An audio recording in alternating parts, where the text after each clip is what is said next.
Добре, готови? Аз съм Живко Ангелов. От 10 на години, някъде 11, работя за SiteGround. Откакто съм в компанията, общо взето пипаме така, работим с Postgre. До момента не смятам, че сме направили някакъв грешен избор. Работи си, доволен съм. Единственият грешен избор, грешно нещо, което може би сме направили, е, че няма да сме достатъчно знания, за да ги приложим, за да работи по-добре самия сервер. Днес реших да говоря за Vacuum и PGLogical.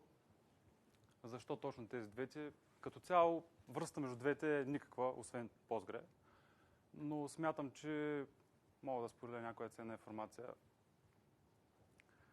която да използвате. Направо скачвам в толка. Ще разделя лекцията на две части, Vacuum и PGLogical. Започваме с Vacuum. Като за начало да се зададем въпроса защо ни е необходимо това нещо.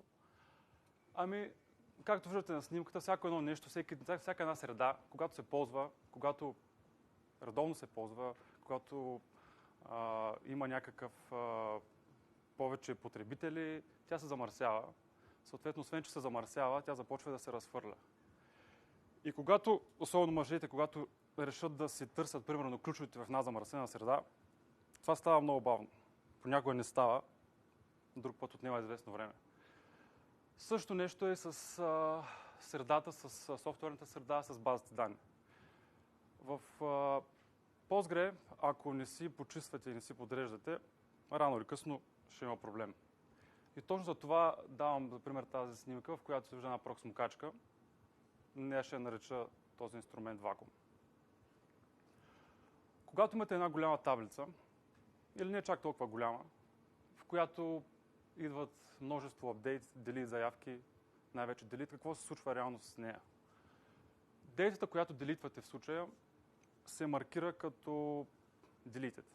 Тоест, физически информацията си е там, но Postgre просто ни я вижда и ни я показва. Мястото, което взема тази информация, си е там. И се го взема и нещо повече даже не дава възможност на новите редове и на новите записи да го реюзнат. Този тип записи се наричат dead rows, или така на български умрели редове. И най-вече се ефектира в таблици, в които има повече апдейт и delete заявки. Също нещо, както с delete и с апдейта, старата информация, която сте подновили, тя просто остава там и някой трябва да каже на Postgre, че тази информация вече няма. И може да се използва за нов сторидж. Тук се наблюдава и процеса bloating. Колегата Иван спомена набързо за него. Това е когато броя на тези dead rows е по-висок съответно от живите редове. Тогава може да се каже, че една таблица или един индекс блоутва. Какво става тогава? Тогава sequential скановете стават много бавни. Това е, представете си, че сте на една магистрала, в която има конуси. Тоест, вие няма как да карате с 200, защото трябва да заобикаляте конусите. По същия начин sequential скана заобикаля тези dead rows. Индекс скановете стават много по-бавни, защото се получава един поинтер до dead row, до несъществуваща информация. Съответно, трябва да ги обходи всички ненужно. И тук вече идва инструмента, така наречената проксмокачка или Vacuum, която основната цел е да реши този проблем. Като основно това, което прави, е сканира тези редове и тези, които са dead, просто казва, от тук нататък вие сте свободни и може да бъде взета тази информация от нови данни. Като вакуумите са няколко вида. By default се изпълнява с командата Vacuum в Postgre. Стандартният Vacuum, той прави точно това. Намира тези dead rows и ги марква като usable, като в следващия момент вече ще могат да бъдат използвани.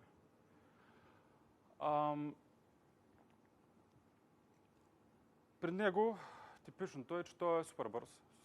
това, което прави, просто ги маркира. Няма локове, няма даун съответно, не изисква място, за да се осъществи този процес, респективно и не освобождава място. Класически вакуум.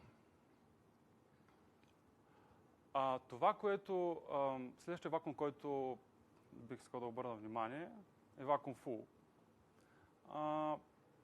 Технически това, което прави той, прави за една съвсем нова база, една съвсем нова таблица и започва да я пълни с живите рекърди. Съответно, той не само, че маркира date rows като свободни, той просто ги унищожава.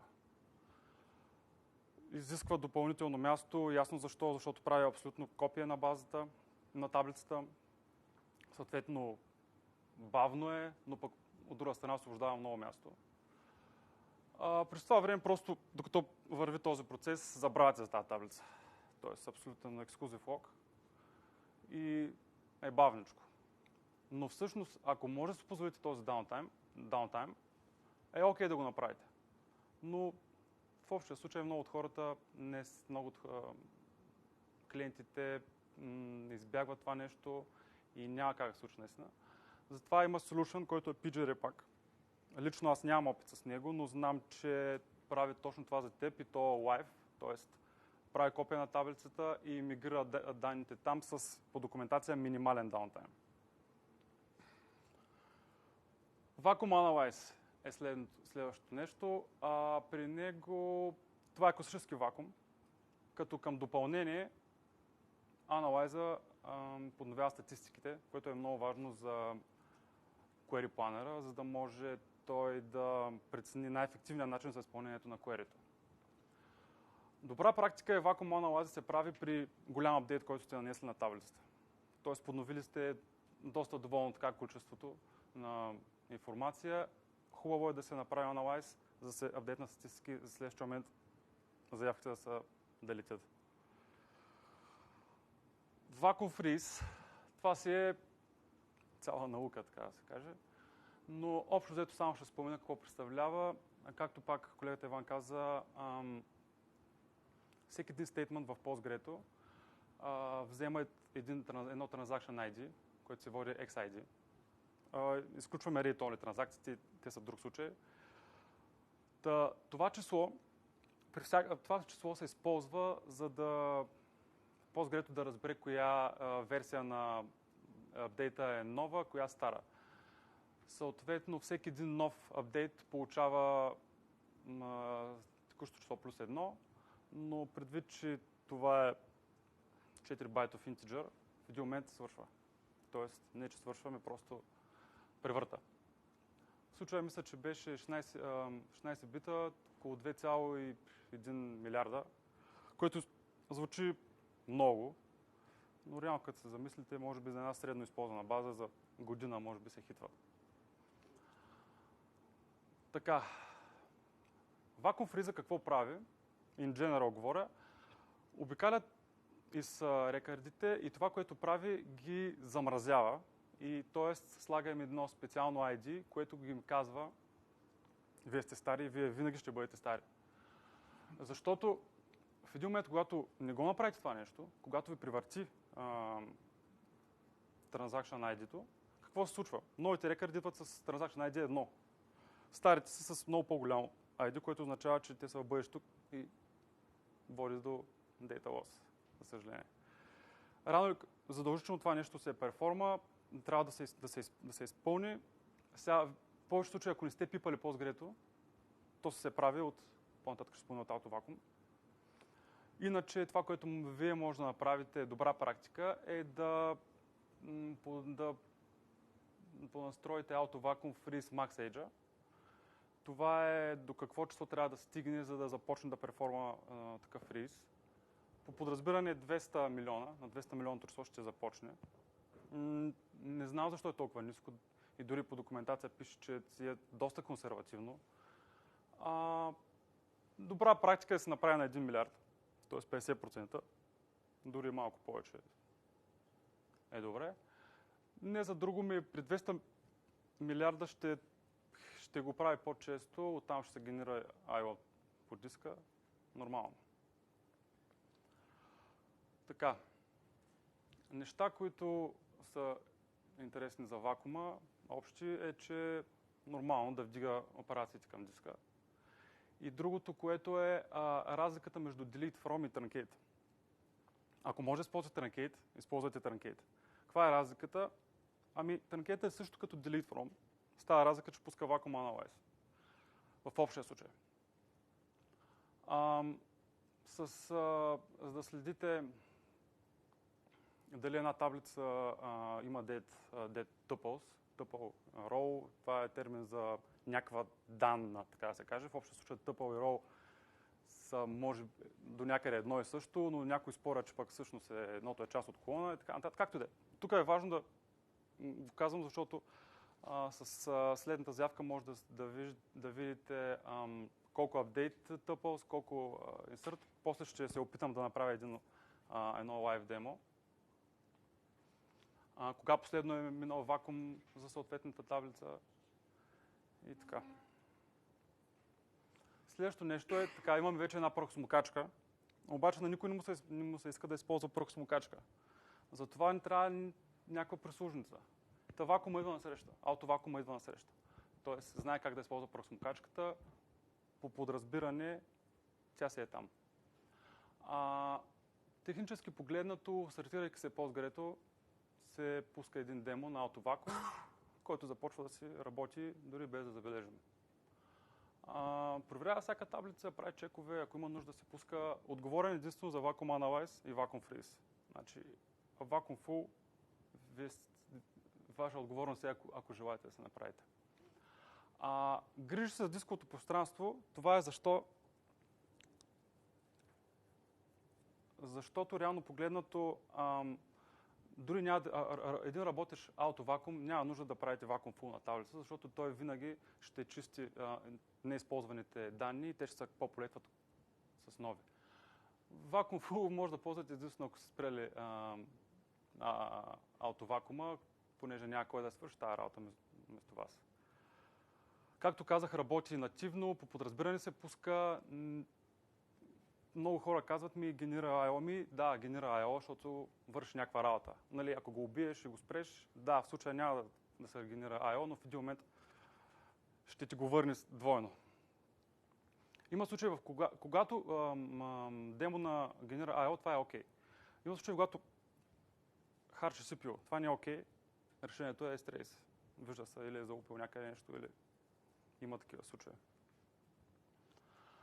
Ако таблицата ви е локната, съответно това кому някак да мине, пропуска на следващото минаване, ще стигнем до там. Когато имате таблици, по-голям брой таблици, съответно един worker няма как да свърши тази работа. Добра практика е да се вдигнат workerите. Ако пак не успява да мине, тогава намаляте наптайма, т.е. няма да почива толкова. Бой до край. От 9.6 въведоха нещо ново, което може да се следи прогреса на вакуума. До момента, допреди това просто беше абсолютна мистика. Не е добра практика да го убивате. Ако искате го спрете и не го ползвате, но не го убивайте, така иначе ще се пусне пак. Ако искате да го убиете, ползвайте PG Terminate Backend. И сега, понеже съм чувал, че не е хубаво лайв да се правят демота. От старите спикъри са казвали, че винаги всичко се чупи в този момент. Така че, нека да пробваме. Съвсем прост пример ще дам. Направил съм си един контейнер. Като stupid user съм си инсталирал Postgre репото. Инсталирал съм си Postgre 9.6. Абсолютно никакви настройки не съм правил, всичко е дефолт.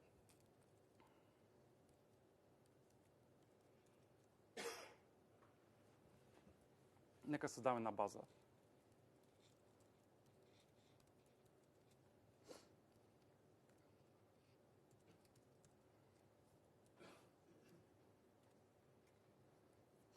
Съответно и таблица ще трябва да става база, но нека да се конектна към нея.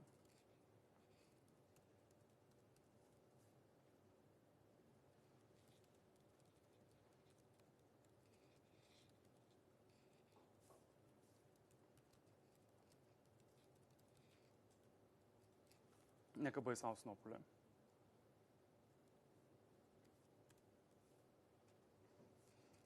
Да напълним малко дейта.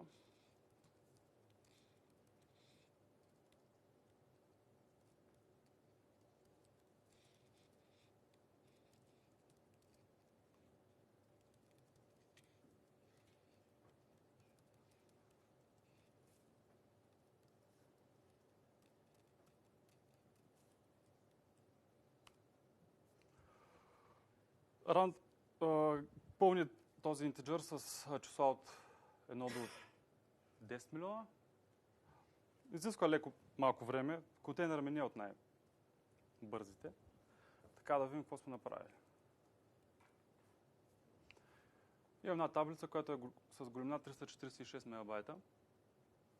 И сега нека да и попричини малко блоутинг. Тоест идеята е в момента да изтрия някаква дейта, която е в средата и да бъде така доволно количество.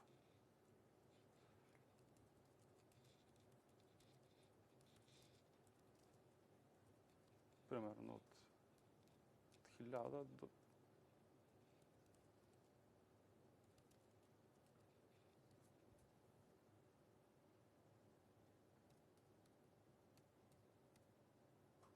Мисля, че това е доволно количество. Пак така ще отнеме известно време.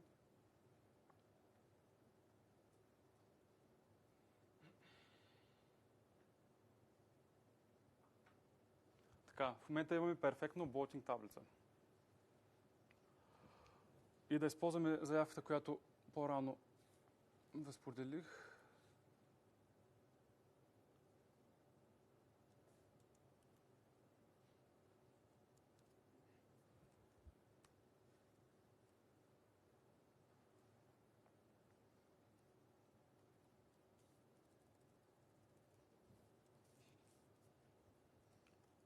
Така.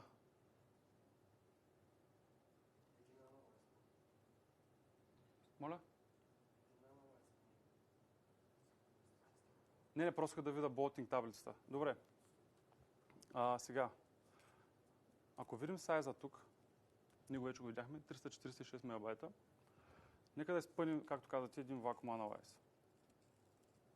По подразбиране, ако не се посочи аргумент, почва да пуска вакуум последователно всички таблици в базата данни. Иначе аз ще му напиша един тест. Да. Мерси. Така. Това, което се вижда, е, че сайзът е същия. Но пък от тук нататък всички нови рекърди, които идват, ще запазят, т.е. дълго време сайзът ще запазят същия, защото от тук нататък ще има празни дупки, които ще се запълват. Тоест, дългосрочно си спестявате място. А сега нека направим един вакуум full.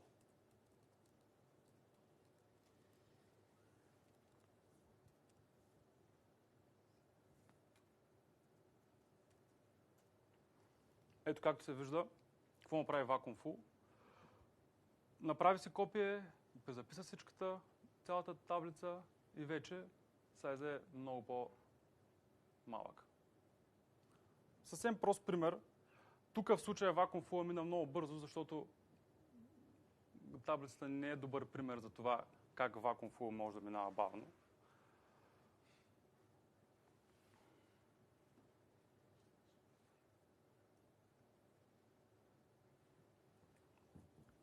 Естествено почна от начало, защото бърках копчетата.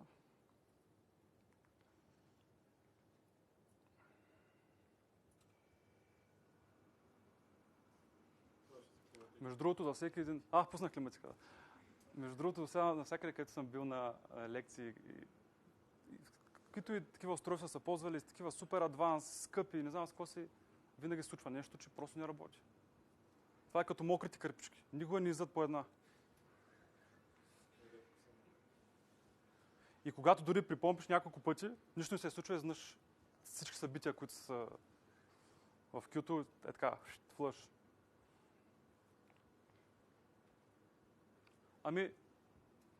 Някой, ако има някакъв въпрос за вакуум, да сподели нещо. може да продължим към PG Logical.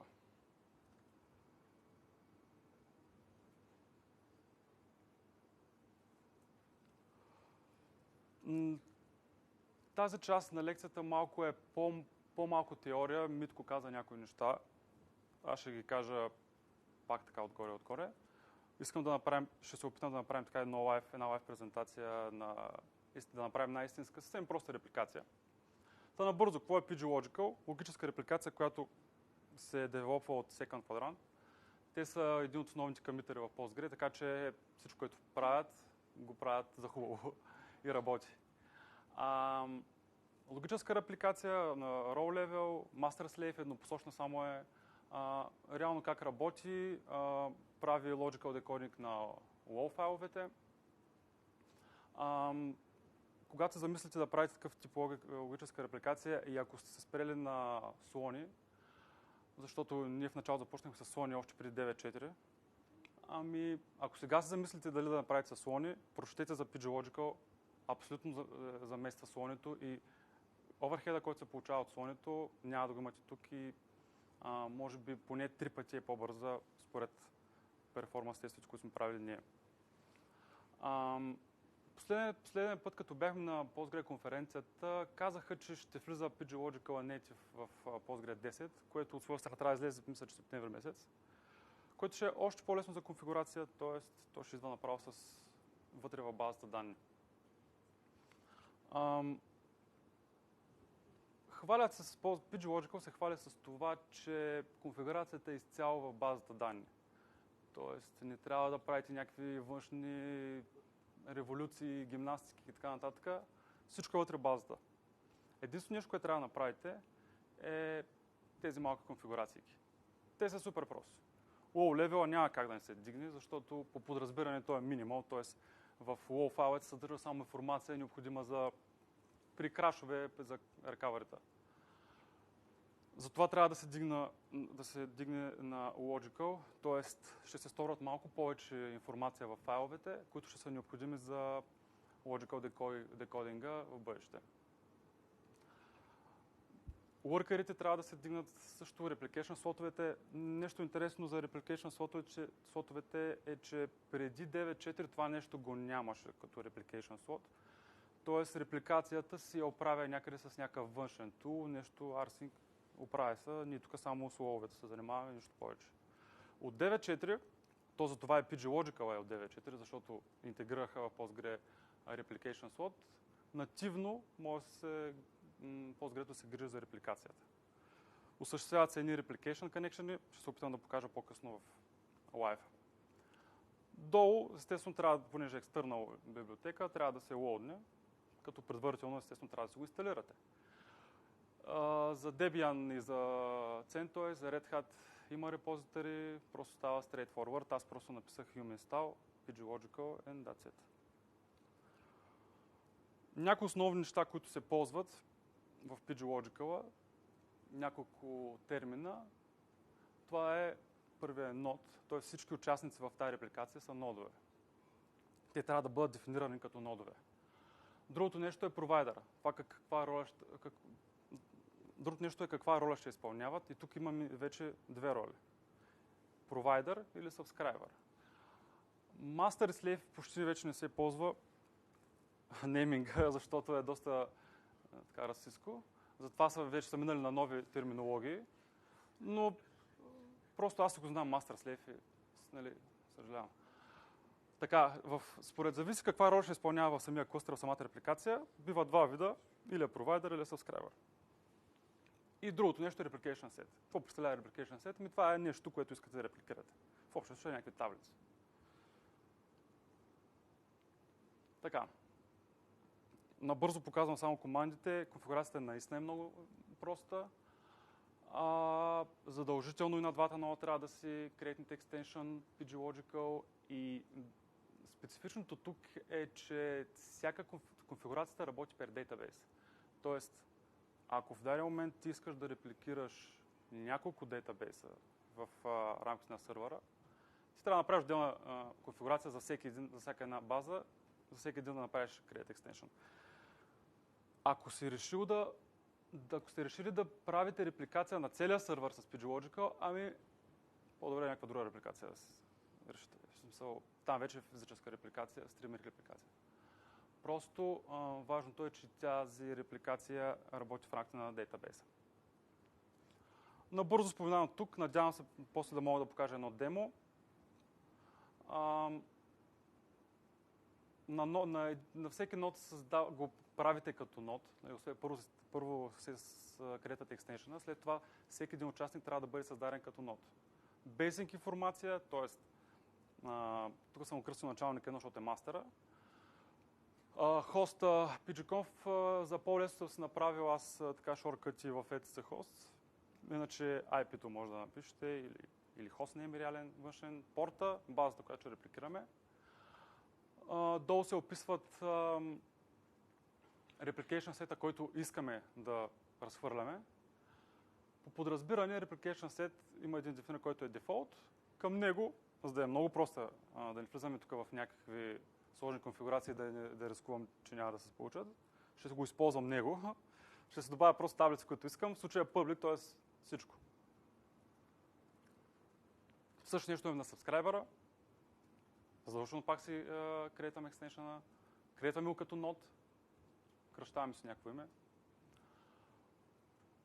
И другото нещо, което е да го абонираме към мастера. Като долу са в втората команда са детайлите на мастера, на провайдера.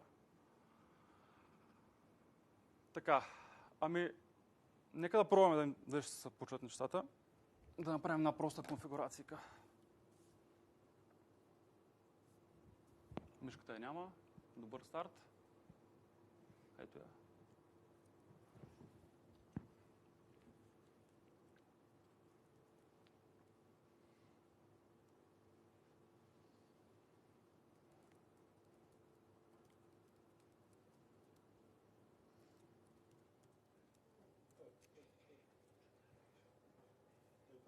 Оп.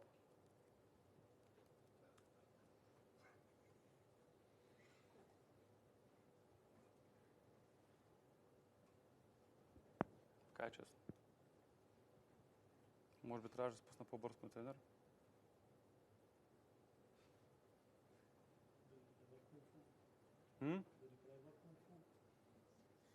Мислиш ли?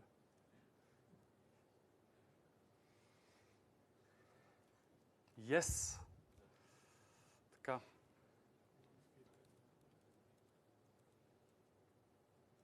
Нека да направим една таблица. Така. Трябва да се конектна, окей. Да. Оценявам подкрепата.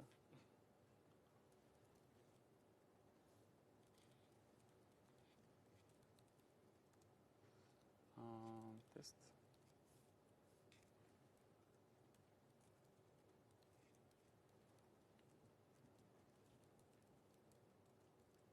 После ще обясня за primary key.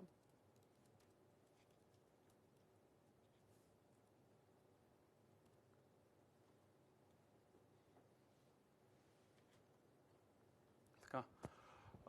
Нека да започнем. Значи, имаме една база и имаме една таблица. Супер симпъл. И аз съм споделил едно пищовче тук. Да почваме да изпълняваме командите. Не ги знам наизуст, признавам се. Затова съм си ги подготвил тук, като за набързо. Така, логнали сме към базата. Трябва да лоднем първото нещо, което лоднем екстеншъна.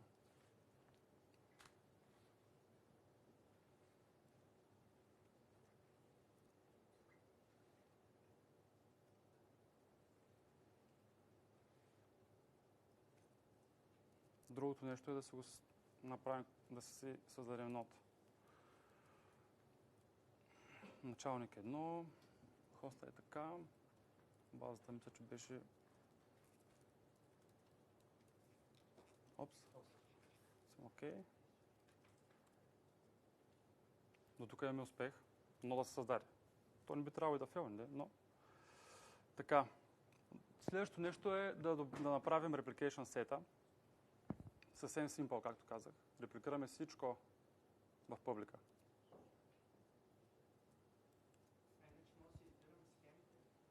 Да, тук може да... Той е array, може да ги изброяваш навътре. Абсолютно. Така, първата стъпка е направена, мастера е регистриран като мастер, дефиниран е replication сета, сега остава да джойнем и слейва. Тук съм направил един контейнер, който е същия.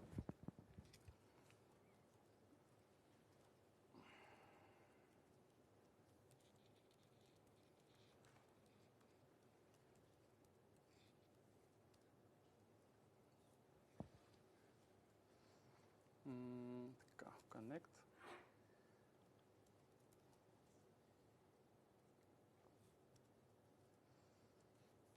Нека да си използвам командите от тук.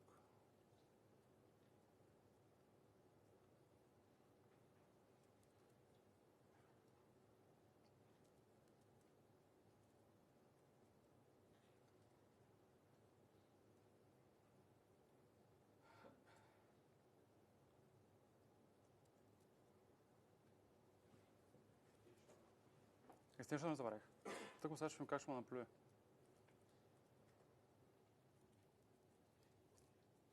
Тук имаме pg-conf 2.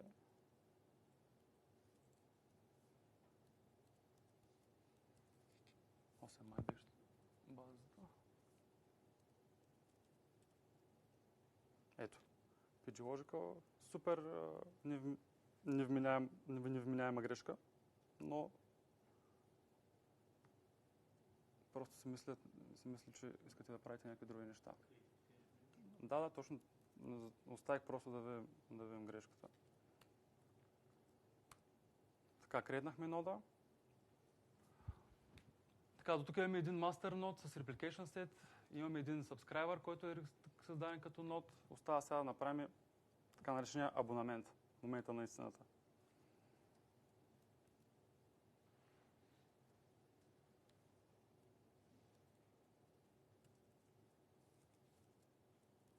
Така, проверяваме кръстен абонамент 1. pg-conf 1 е хостнейма, който съм добавил в etc host. Базата е друга.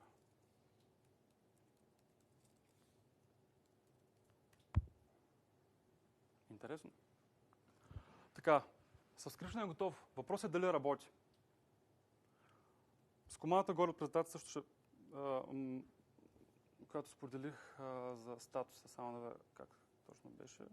Може да гледате какъв е статуса на текущата репликация. Тук има в историята, слава богу. Down. Така, на лайв демото естествено не се получават нещата винаги. Така, започваме да четем.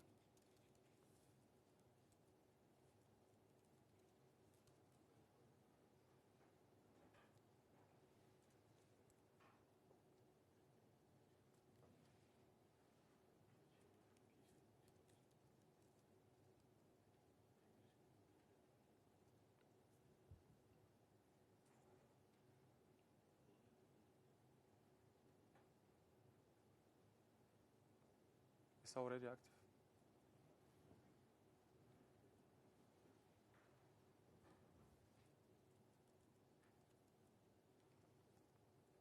Така, ами... Може да пробваме от начало.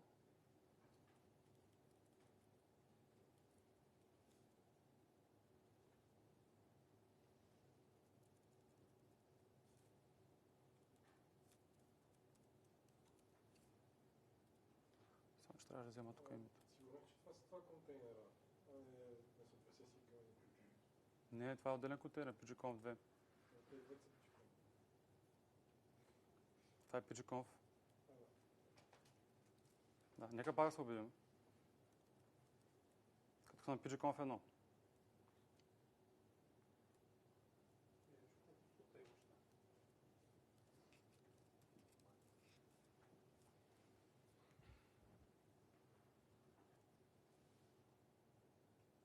Изнъж тръгна. Просто трябваше да форсна лога, то влезна в супер позиция и оттам се тригърнаха нещата. Шегувам се, естествено. Така, нека да... Може би му трябва малко време, ударих на рейс, така да се каже. Не, в мастера имам някакви EO issues в момента, между другото. Както забелязахте, Create Database много трудно се случваше. Може би там се получава делея. Така, нека да понапълня малко дейта.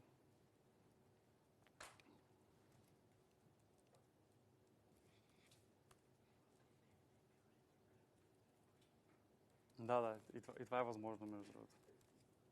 Меркурий точно се е преместил малко и работа се стане.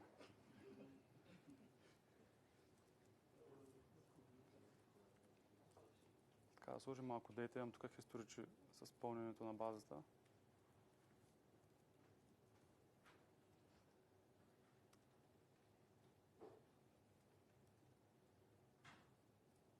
Все още репликира.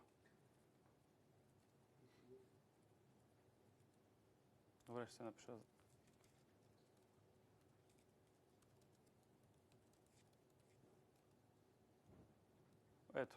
Ето я дейцата.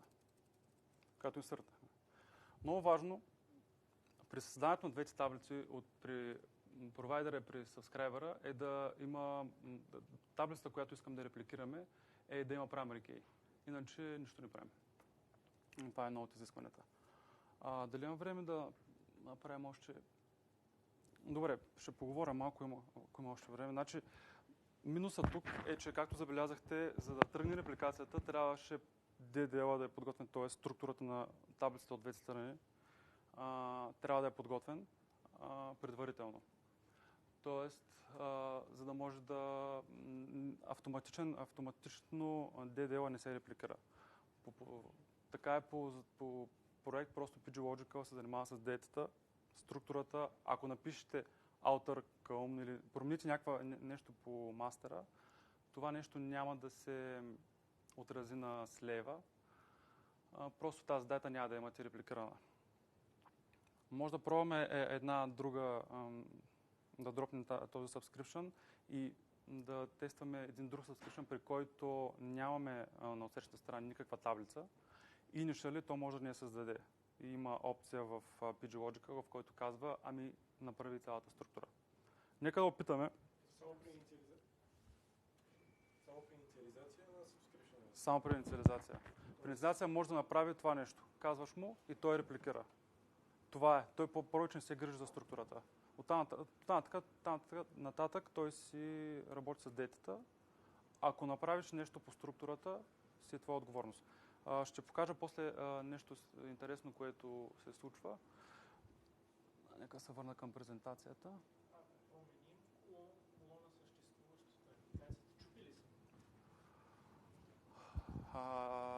Това го тествах. Чупи се. Тоест, оставаш без дейта. Ако я промениш просто на репликирания сървър,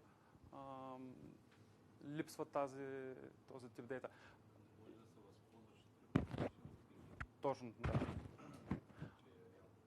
Другото, което пише в to-do листа на PG-Logic, което е доста извратено, според мен, е да направиш мапинг. Тоест, първо имаш един мапинг базирано на таблица, т.е. казваш таблица тест, ще бъде тест 1. Колона А ще бъде всъщност колона Б от другата страна. Не знам на кой му е необходимо такава извратения, но пише, че ще го има в близкото бъдеще. Защо, нали? Как? Опс.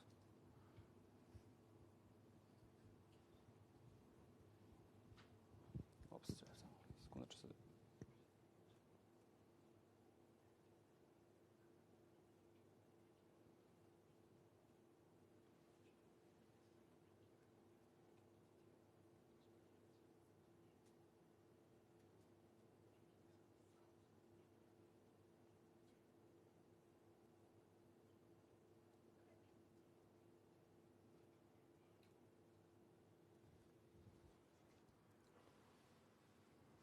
Много дръбна напред. Не пропускам нещо. Ето. Да, тръгна нещо, между другото.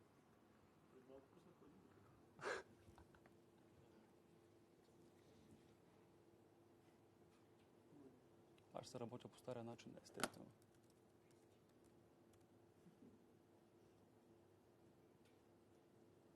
И мишката изчезва.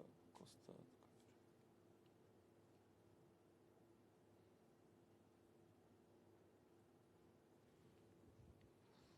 Да, това е при създаване на subscription може да се посочи да се синхронизира структурата. По подразбиране е false. Съответно, по подразбиране се разбира, че ти трябва да си подготвил на destination на структурата и тя трябва да се е там и дата да е готова да почне да се записва. По подразбиране само synchronization data е на true, т.е. да се синхронизира дейтата при инициализация. С Outer Subscription Synchronized Table по този начин караш мастера да ресинхронизира, да популети на цялата таблица наново, но особеното при нея е, че изпълнява транкейт. Трябва да го имате предвид. Replicate DDL наслева.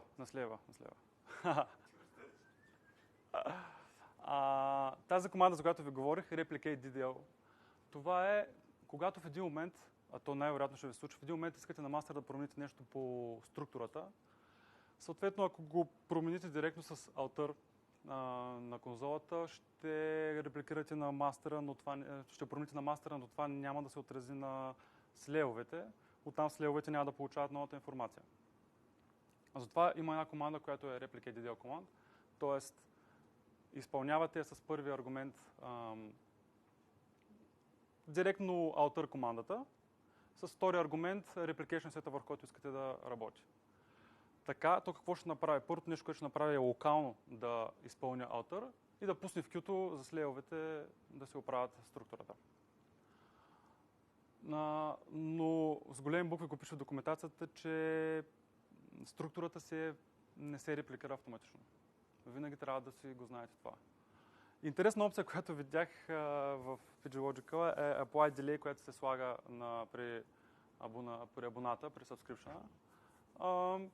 Може да някой му трябва по някакво забавен да се случва, просто исках да я спомена, ако някой знае за интересен use case за делейване, окей. Подготвяйки тази презентация, понеже ние сме с 1.2, мисля, че версия, забелязах, че доста се развивали хората, вече са на 2.0, където са сложили row filter, което е супер готино. Тоест, какво можеш да направиш? На мастера можеш да кажеш, репликирай само специфична дейта. Тоест, съвсем просто синтаксис казваш ID по-голямо от 0 да се репликира. Не съм го тествал, съвсем ново не, но би било готино.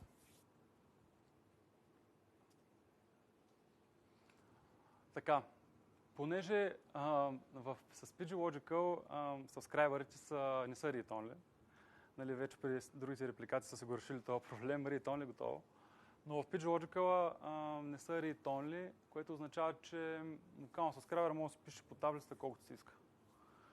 И не е нещо повече, дори един subscriber може да е вързан към няколко провайдера.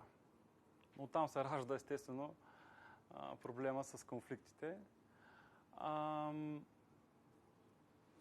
Имат различни... Това е опция на PGLogical, която се сетва директно с set командата. Има няколко behavior-а. По подразбиране, ако не се лъжа, е apply remote. Тоест, това е, че винаги това, което идва от мастерите, override локалните промени. Друг вариант е error, да райзне error. Да каже, не става, не мога да запиша. Keep local, същата логика като apply remote, само че с по-голяма тежест са ченджовете, които са направил локално. Тоест disregardва remote нещата, които идват и правят конфликт. Другите са ясни какво. Този, който последен дошъл, този, който първи дошъл е с печели.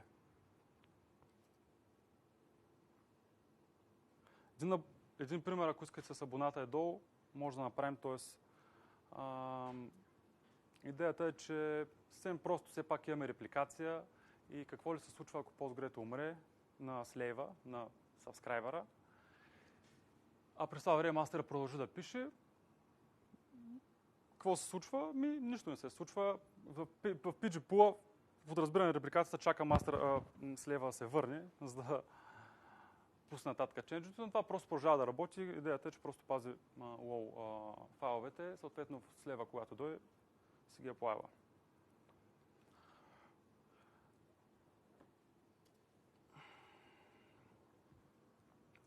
И така да заключа с някои неща. Повечето ви казах, но пак да ги повторим. Цялата днес на готиното е, че всичко е базата. Тоест, в момента, в който дропите базата, всичко изчезва. И работите в окръга на базата.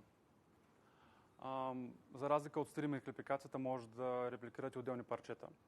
При нас use case е такъв, че ние в някои проекти няма как да използваме стриминг репликация. Тоест има как, но е overkill, защото имаме една голяма база с множество таблици и една таблица ни е необходима за един проект, друга таблица за трети проект. И това, което правим ние е пускаме различни контейнери и отделните таблици и правим PG-Logical репликация към контейнерите. Съответно, ако нещо се случва на мастера, то се отрази директно върху слейвовете. Би било голям overkill, наистина, ако това го правим с стриминг репликация. Това, което аз лично бих тествал, е възможност за филтриране на редове. Това е просто доста добро ми изглежда. Така можеш някакъв джънк да не го пускаш по слейовете, просто да се филтрираш там вече application specific неща. Инсталира се extension, репликация между major versions, обаче пише, че да не писа прекалявам много с това, нали, защото може да се получат някакви discrepancies. Споменах го, че е per database, unlocked temporary таблици не се репликират. DDL също го споменах, че просто си е ваша отговорност. Вие сте длъжни да си осигурите структурата на отсрещните слейвове. Толкова от мен. Някой, ако има някакъв въпрос, нещо да стреля, да ми поможе да измислим. Както казах с командата, която рънваме на мастер. Ако в един момент реша да променям, това е проблем на архитекта, който прави базата. Тоест,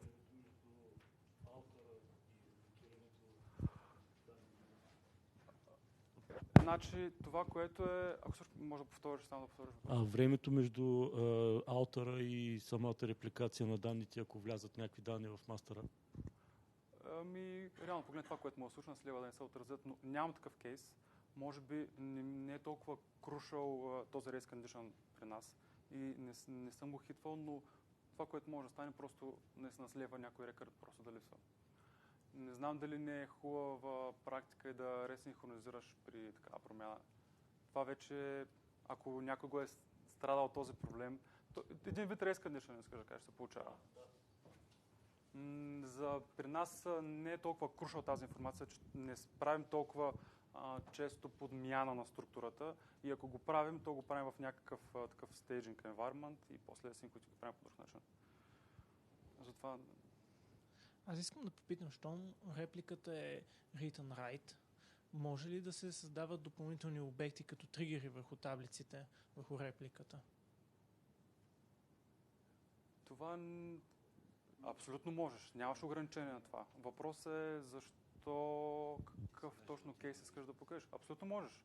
Той искаш да кажеш, че ако примерно мастер направи един апдейт, той се отрази на слейфа, оттам слейфа да тригъри надолу нещо. Ами да кажем change tracking да се имплементира, абсолютно, но не върху продукционната база, върху репликата. Абсолютно. Тоест не би следвало да има проблем да се прави това нещо. Благодаря. Слева е standalone сервер, т.е. той има възможност на един абсолютно като мастер той. Просто се е абонирал към някой да му синква дейта. Няма ги тези ограничения като стриминг репликацията, където почти нищо не можеш да правиш на конзола, освен да гледаш и да селектваш. С писането в слейва е даже абсолютно необходимо някога. Ами да. Стримването, писането върху слейва е абсолютно необходимо, защото при по-сериозни репорти се налагат темпори таблици, а това си е писане вече на слейва. Абсолютно. Абсолютно. Ако не можеш да пишеш, темпори таблици не можеш да се създаваш. Така, значи Ето това е една от силата също на PageLogical, че слейфът е просто един пълноценен мастър, който, както казах, нали, просто взима някаква дейта от някой си мастер. Затова са го сложили имената така като provider subscriber. Не са го лимитнали, че той е слейф и той нищо друго не може да прави. Може би оттам идва и нейминга. Нали? Аз това, което казах, мастер беше в кръга на шаката, естествено. Но затова е subscriber. Аз имам един въпрос. През цялото време казваш, че ползваме контейнери. Какво са контейнери? Може с две думи да обясня контейнерите, които ползваме? Контейнера, реално погледнато LHC контейнери, може да го приемете като една виртуалка, една среда, един сървър. Това общо взето контейнер. В областта на презентацията е това нещо. Нали, на един сървър, на който дори можеше да бъде физически сървър. Просто контейнерите са по-флексибъл. Сега това е съвсем друга тема, на която много дълга за обяснение. Да, в общия случай, но и да го приемем, че има операционна система, за текущия пример е окей.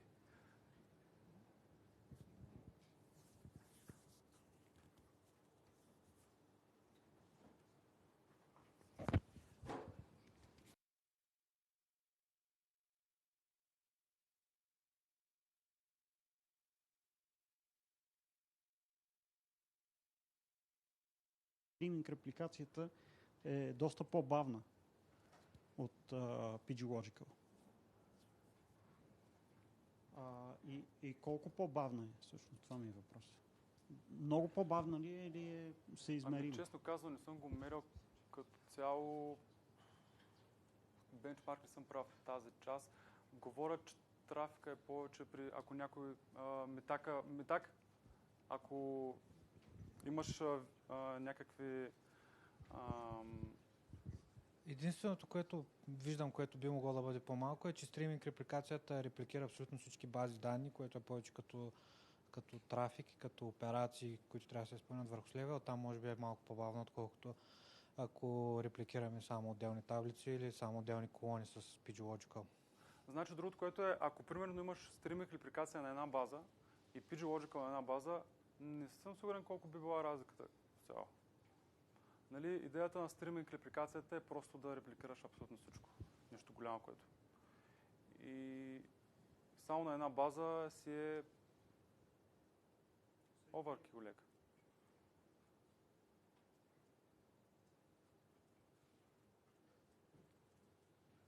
Ами благодаря тогава за вниманието.